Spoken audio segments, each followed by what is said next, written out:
It don't get any better than this. What exactly do you think you've missed? What exactly do you think it is that you want?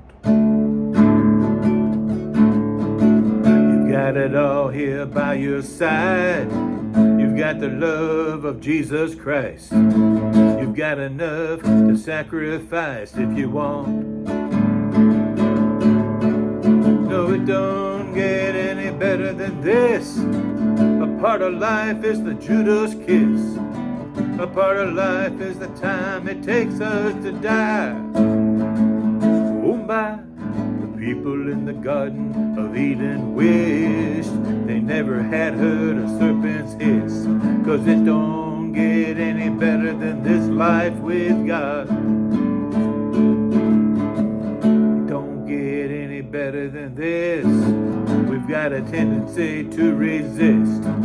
We've got a tendency to insist on our way.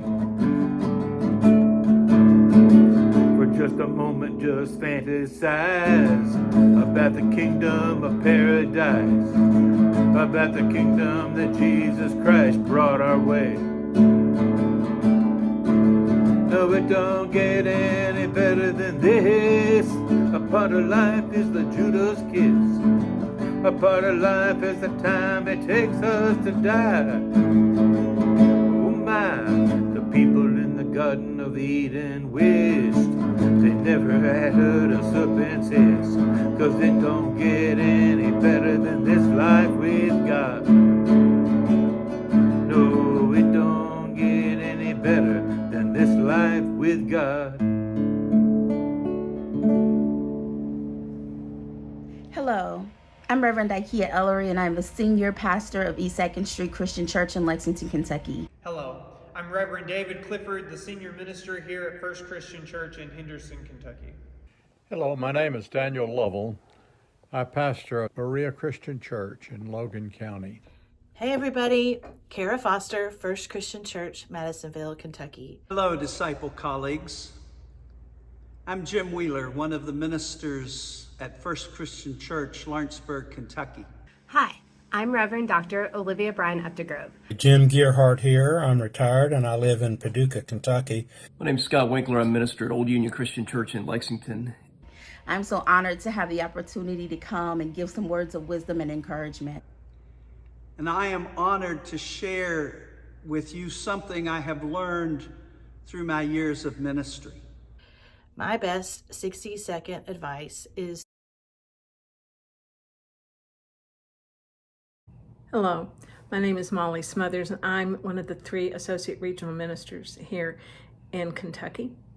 And at a recent district meeting, several of our colleagues got together and talked about what it would be like to just take a little time and pass along some words of help and hope to other colleagues in the region. And that's what you're getting ready to hear in this video. You first heard from Rick Loader, who is a wonder with songs, and who wrote an original song both to begin and end this. So for the next few minutes, listen to some of your colleagues offer words of help and hope. Amongst all my friends, I'm always the one that tells them, trust the process. Just trust the process. And as I've lived life and considered more and more what God means to me in my life and to all of us, I've come to realize that it's not just that we should trust the process, but we should also be assured that we can trust the God of the process. Deuteronomy 31:8 tells us that the Lord himself goes before us and will be with us, and he will never leave us nor forsake us. It says, do not be afraid and do not be discouraged. So those are the words of wisdom that I leave with you for this journey of life, this Christian journey that we are on every day. Don't just trust the process, but trust the God of the process, and be reassured that God has already gone ahead of you and prepared the way. One piece of advice I'd give to any colleague, either entering ministry or serving in ministry, is to remember your calling, who it is that called you and what you were called for. And all of the challenges and hurdles that I've faced in my own ministry, the struggles, the disappointments, the overwhelming moments when I've wondered if this is really what I'm supposed to be doing, I've remembered when I was called, who called me, and to what I was called. And that guidance had supported me throughout this journey. That reminder that God is in this journey with us, and that God is the one who has called us to this task that we face as we move forward in serving Christ's church. Good luck to each of you as you continue to try to live into that calling God has for your life. Berea Christian Church in Logan County. It's a wonderful place to serve. The people there are very generous. They give sacrificially. They give to about 15 different organizations that are local that serve as mission. And then they also contribute heavily to the Week of Compassion offering each year. The last 7 years they have given over $4,000 each year to the Week of Compassion. It's my prayer that you might celebrate that spirit of generosity with others that you come in contact with. Is to pay attention to the online experience of worship. These days, it is the new front door. It's an opportunity for people to glimpse your community of faith before they ever walk through the doors.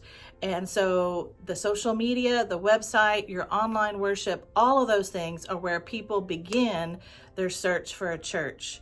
By the time they actually physically walk through the doors of your building, they usually already know a lot of things about you, and they've probably decided that they kind of like you, or they think they might like you as a church. And that's an amazing thing. But the front door of the church has changed. It's out there on social media and the internet. So you should be there too. See ya. It is the importance of the ministry of presence.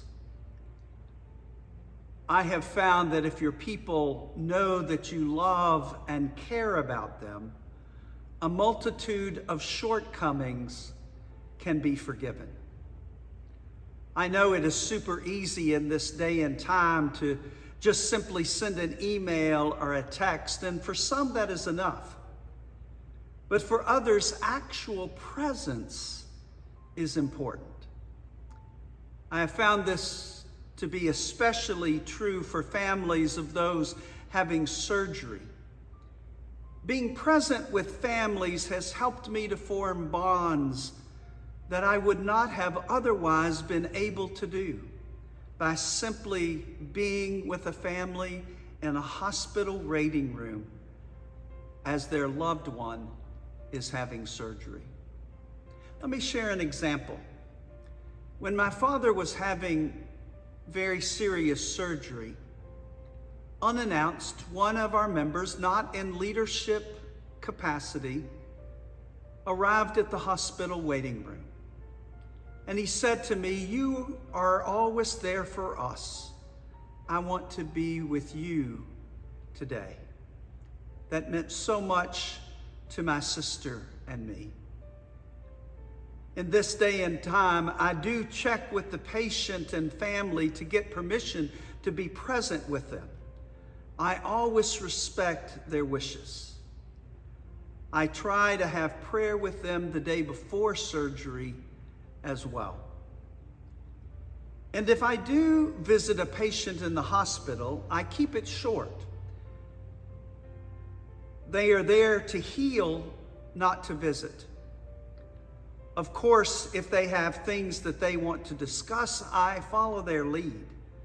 But try not to visit longer than about 10 minutes. Always asking at the end if there is something they would like me to pray for before I offer a prayer. My prayers for your ministry as you continue to bless the church and all God's people. One of the first things I tell to all new ministers or ministers or perhaps moving to a new location, first of all, get to know the local funeral director. Make sure that she or he is a good friend of yours. You'll be working with them a lot, and it's good to have a good working relationship. And along those lines, I would like to suggest that perhaps every year or so, you might want to offer a 90-minute workshop or gathering to talk about what it's like to plan a funeral, to get people thinking about how they could help their family members and you put together a service if the time ever comes. It's helpful to know some of their favorite scripture or perhaps their hymns. And if one of your church members, even with love in their heart, says, "Oh, I don't care what they do with me, just let them put me on the side of the road in a garbage bag," remind them with love, but with firmness, that that's no help to a bunch of people who are grieving. They need some solid help.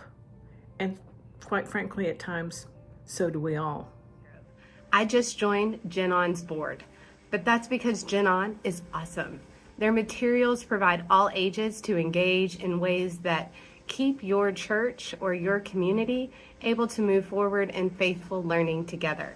So join in Gen On. There's all sorts of materials, and you can use them in whatever way works best for your community. I'm reminded of the verse from John 14, verse 26, where Jesus says in the Common English Bible, "Peace I leave with you, my peace I give you. I give to you not as the world gives. Don't be troubled or afraid." Well, ministry's never been terribly easy, but in the last few decades, with all the scandals in the many of the more well-known denominations, with the turmoil in our politics and in our world, there's a lot of fear around. There's a lot of doubt, and so it's harder to be in service to God's mission with those kind of conditions. And it's easy to get depressed when you read the headlines about what's going on and how hopeless we feel to make any changes in that. But after reading the headlines, sometimes I just listen to classical music. But another thing that really gives me hope is thinking about the people in the church that have been there, will be there. They are the heart of the church. And that's where the hope is. And you know, I think that a lot of people don't understand that ministers can be under a lot of stress and strain. There's lots of burnout and things. But there's a couple of verses that I just always try to remember. One's from Thessalonians, says, "Rejoice always, pray without ceasing, give thanks in all circumstances." We're told to devote ourselves to prayer, keep alert in it with thanksgiving. And then Romans 12 says, "Rejoice in hope, be patient in suffering, and persevere in prayer." Sometimes you and I forget where our strength comes from. You know, it's really not about us. Our strength truly does come from God. So I really encourage you to find a quiet place and rebuild your prayer life. Peace. I'd like to take a moment to thank all of my colleagues across the region who took time out of their busy days to provide some words of help and hope. I also like to thank our communications director here in the region, Sarah Hack. She is a sign and a wonder, and she's the one who put all of this together. We hope it helps, hopes it provides some laughter or encouragement, or just a moment to spend time with another colleague. We're heading into a busy season. Remember to breathe, one foot in front of the other. Mind how you go. Grace and peace. God bless you. See ya. Bye. When you're cold across the desert and you find yourself walking on sand, with the Son of God shining brightly, try to keep yourself covering your eyes with your hands. When your lips are so dry, they look like a God-forsaken well, and you try to say, "Lord, I'm thirsty." You might hear the Lord saying, "I've said that myself," and you'll know